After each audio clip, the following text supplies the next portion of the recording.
right before the Thanksgiving holiday. So we want to do a couple things today.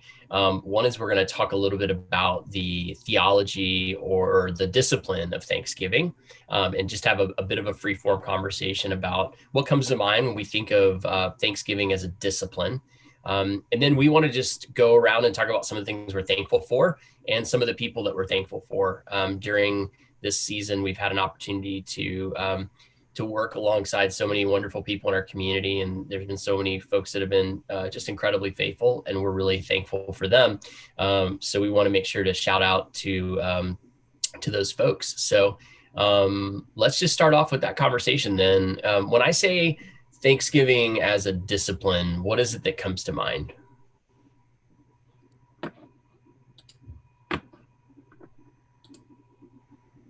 I'll go first. So the first thing that comes to my mind, which not too much a big of a spoiler for this coming weekend, but it's a spiritual discipline, which is a practice called the examen. And so the examen is a very, very simple practice. Spiritual discipline has been around for quite a while. And it really is what it sounds like, where you examine your life. But what you're really supposed to do, it's supposed to be a daily practice. I've had seasons where I've done this, and a lot of the time I don't. So now I'm very convicting myself at this moment. But really, it's where at the end of your day, all you do is you review your day in thankfulness. You just sit down and you review your day, you remember your day, and in thankfulness, you review it and you tell God, thank you for that wonderful Chinese food I had today, or thank you for the interaction I had with that person who I hadn't talked to in a while, and the kind words they said to me. And so it becomes just a practice where you're really making an effort every day to look at what happened that day and thanking God for it. It's very simple, but it does something when you really look back on a day through that lens. Your day actually becomes much better. At the end of the day, you're like, I had a much better day than I thought I did. So that's one that I really like. That's good, Kyle. I try to do that most nights also, because I think I can attach like a negative tone or like remembrance of the day depending on what has happened most recently. And doing that, it's like, oh gosh, man, there's a lot to be grateful for. The thing that comes to mind when I just think about the discipline of gratitude is that it truly is that for me. I think back to one of the spiritual practices of centering prayer that we did pre-COVID days. And the whole thought was around it was that we live inside of our heads, and that some astronomical percentage of those thoughts are negative. And so just really taking those thoughts captive is a discipline, and it requires this self-awareness of what we're thinking, of the emotions that we're experiencing. And so to me, it just makes me think of the Jewish phrase "dayenu," which means it would have been enough. And just this constant reminder that taking me out of entitlement and frustration and negativity and into this humble posture of saying, God, if all you ever did for me my entire life was send your son to die on the cross and resurrect, like that would have been enough. If all you did was let me meet Mare, but that would have been enough. If, and you just kind of go on down the list and you realize, there's just so much to be grateful for. That extends way beyond even, just my own personal life of just gratitude for what God has done. Mike, you got to show us the tattoo. Come on. No, I do have Dayenu tattooed on my arm, but there it is. Oh, do you have a license for that? Come on. Yeah, it needs a little touch up, but. Mike and I were actually at a coffee shop meeting. I don't know. Time seems so like I can't remember now. It was sometime last year, I think. And a friend of mine who's Jewish, who our sons go to school together, he walked in to get a coffee and he saw Mike's arm and he left and he came back in and I thought it was funny because he came back and he goes, do you know what that spells on your arm? Do you know what that says in Hebrew? And I was like, please God, let it say what I think it says. He's like, it says Donkey Kong. What? Anyway, he got it right. So it was fun to actually sit there and have a conversation. I think he was pretty blown away with a couple of Christians sitting there talking about Hebrew, and just seeing that. So it was fun conversation. That's amazing. I wish he would have like joked with you, Mike, and said it meant something else. That would have been awesome. He was too kind. I think the only discipline that I'm exercising right now that I feel like I absolutely need was given to me or taught to me by a wise woman named Vicki Petty. She helped me kind of go through this book called The Artist Way. And one of the disciplines was waking up early, which I'm not very good at, to journal. And the journal has can have structure some day, promptings, and then other days it's just literally like whatever I'm talking to God about in that moment or struggling with. And so the discipline of just making myself get up a little bit early and before I feel the pressure of the day to even brush my teeth or whatever I have to do before my feet hit the ground, to just sort of journal to God and have a conversation with him in these books. Yeah, it's really tough for me as a mom, because typically I'm sure a lot of parents feel this, you're getting tugged even before your head kind of rises from your pillow. So having that be like a point of, hold on, I will help you, but I need a couple of minutes to just sit here and write. And typically for me, the journaling has always worked its way to telling God how much I appreciate everything that he's given, even the nagging kids or the laundry list of things to do before my feet even hit the ground. So that would be mine. I love that, Des. I think, yes, for a mom or any parent, not just a mom, I think that's, a common struggle. I think I remember back in college, I had a gratitude journal, and every day I would write 5 things I was thankful for. And I think what I saw in that is it changed the way I approached my day, in the sense that I looked for things to be thankful for, because I knew I was doing that journal. And so it helped me just see the world differently and see things that maybe I would have normally missed as opportunities for gratitude. And so that kind of shaped me. And something that we do with our kids, like a discipline that we are very faithful to in our house. We are not faithful to a lot of disciplines in our house, but one that we are very faithful to is every single night at dinner, we have everybody go around and say what they're thankful for. And we're hoping we're developing that muscle in our kids, that they start looking for things to be thankful for, even on bad days, even when they have so much disappointment, especially right now with COVID. I feel like we're still able to see God's generosity around us, and so that's kind of, we're trying to really just teach our kids that we hope that's something that they take away from their childhood, is to have that practice of gratitude every day. So. Yeah, that's awesome. I have a little bit of a different spin on this. I've started this discipline on Monday mornings. I don't know why Monday mornings, but I've started this discipline on Monday morning, and I call it prayer for difficult people. And God's put difficult people in my life, like almost everybody. And I have been trying to pray prayers of thanksgiving for the difficult people in my life, and prayers that help change my attitude, realizing that some of the problem is my perception of this person and my own personal baggage, and not them at all. That they're just there are some people that are difficult, but a lot of times it's really just the way I respond. So I sit down on Monday, and I just kind of have a bit of a thought exercise, and the people that come to mind, and then I start just praying. And asking and just thanking God for them. And they're an image bearer of the Father. And so good. So if you don't have some kind of discipline of Thanksgiving, then this is a great week to start. So it's a good way to prepare your heart for Thursday, and then really for this season. So this coming Sunday, we're going to be doing our worship service based around this idea of Thanksgiving. I think it's a really important service for people to attend.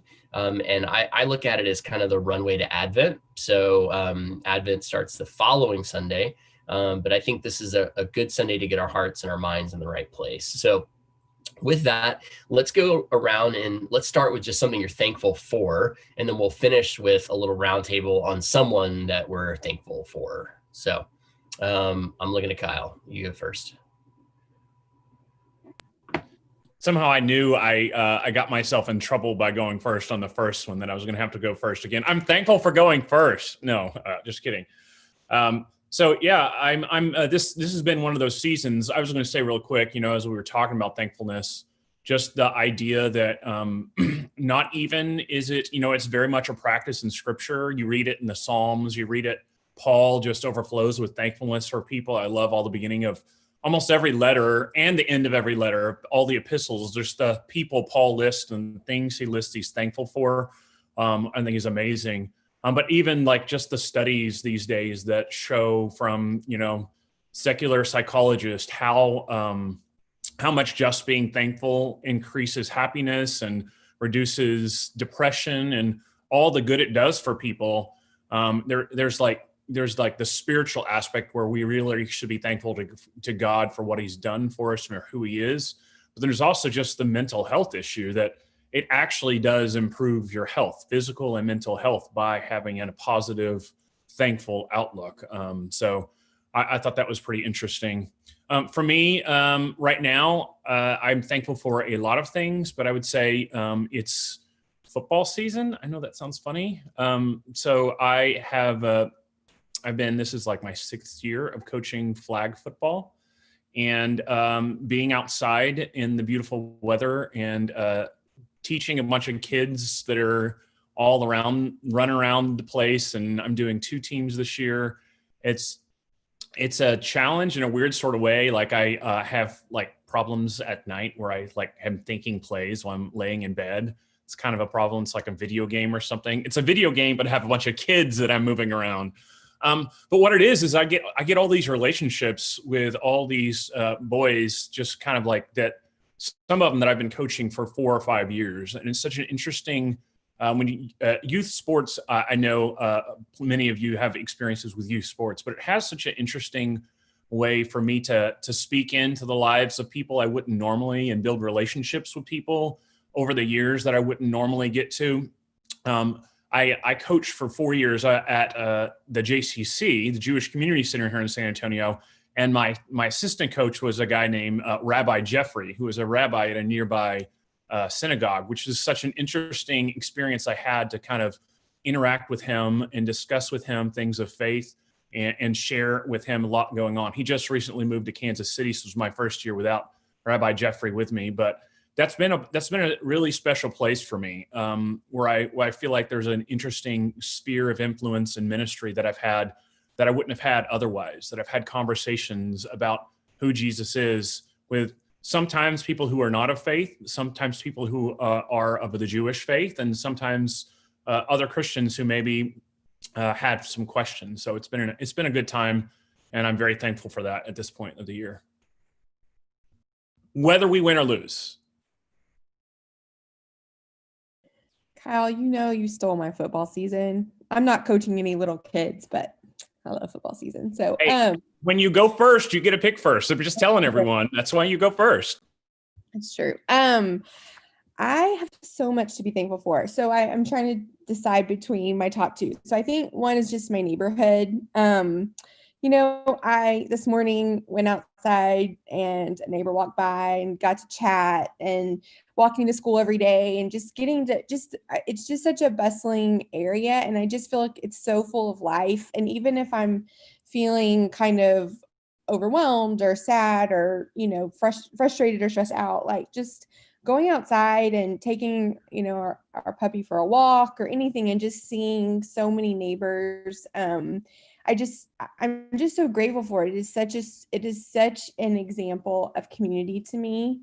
And it's just life-giving. And so I'm just really, really thankful for it. And I'm thankful for our kids' schools and our teachers, because gosh, what a mess for this year. And they are just, doing such an incredible job and just trying to make things feel normal, but also safe. And so those are just my top 2. Like, I'm just overwhelmed with gratitude for both of those things.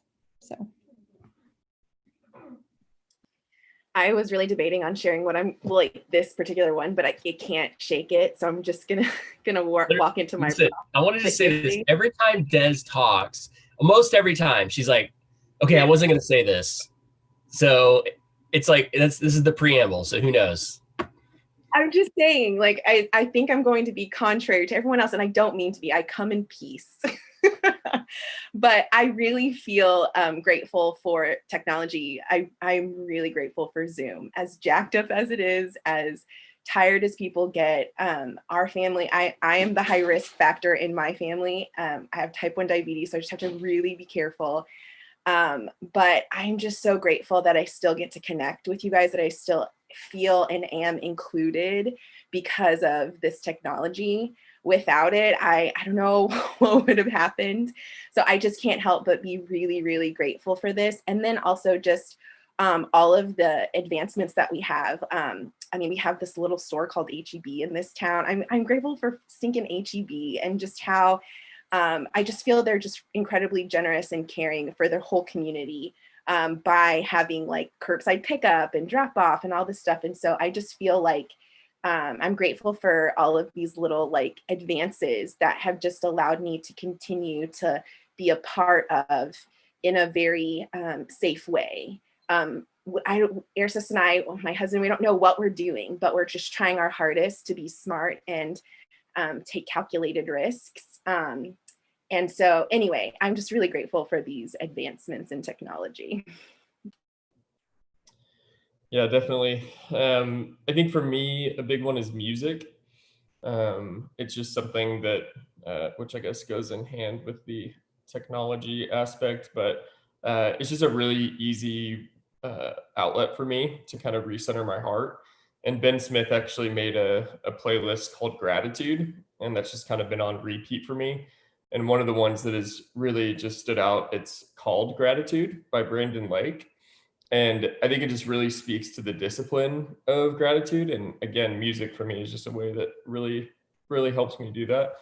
And he says, so I throw up my hands and praise you again and again, because all that I have is a hallelujah.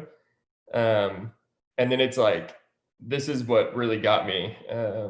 Just this kind of self-talk of like this discipline, willing yourself. Sometimes gratitude just flows and it's like this incredible thing.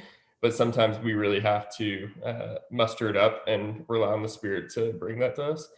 And then he says, so come on, my soul, don't get shy on me. Lift up your song, because you've got a lion inside of those lungs. Get up and praise the Lord.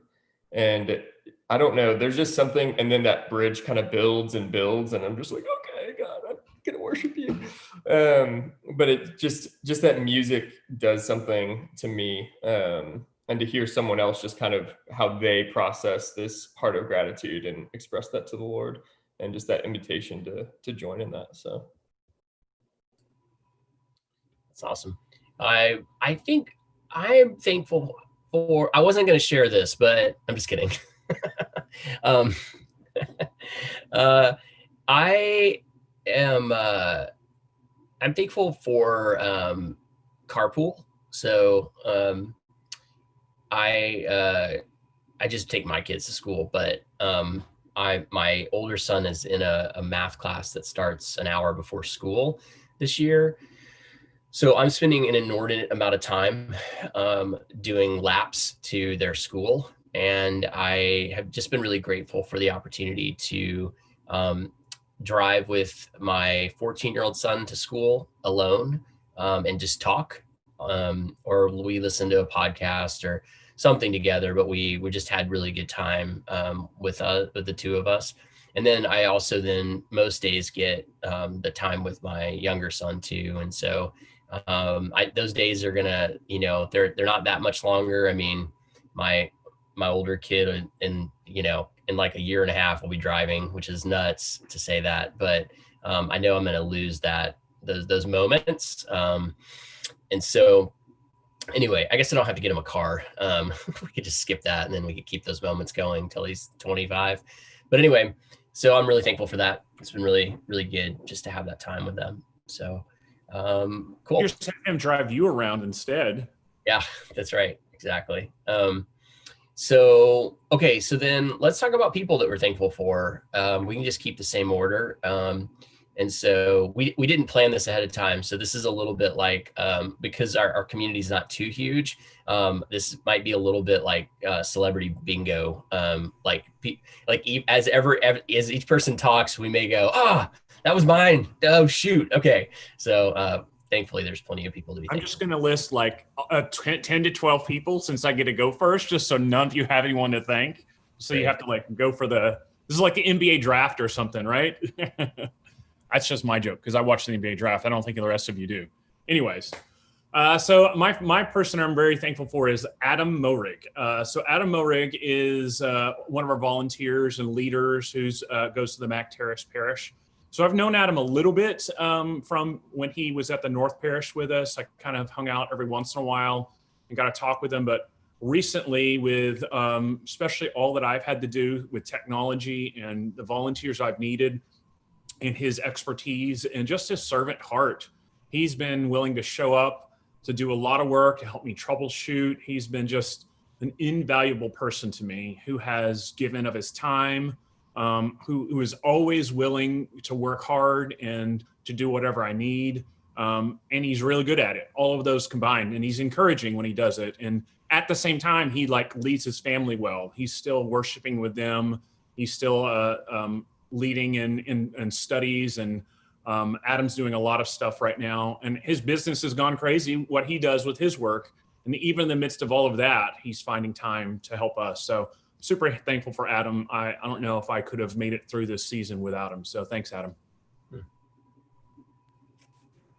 I have two people. So mine are only allowed one. Only one. No. Second round, you could get a second person. Sorry, Kyle. I'm overruling you. My two are Nikki Sewell and Jana Crawford. And we, at the end of last school year, when everything shut down, Jana literally showed up every single week to hand out Snap Pack to kids. I mean, she stood out there for hours. And then we just recently got to start handing out stuff again. Literally this would be our third week to start handing out stuff. And I found out on Thursday at like 6 p.m. that we could hand out stuff the next day. And I called Nikki and she was like, I'll be there. Like, I'm there tomorrow morning. I'll see you at 9. And then same thing with Jana last week. And then this week I'm staying home. I'm not going, and they both have just taken it upon themselves to just do it by themselves. Like they're, because we can't have a lot of volunteers there. We can't have anybody with kids there. And so they're like, we got it. We'll do it by ourselves. It's fine.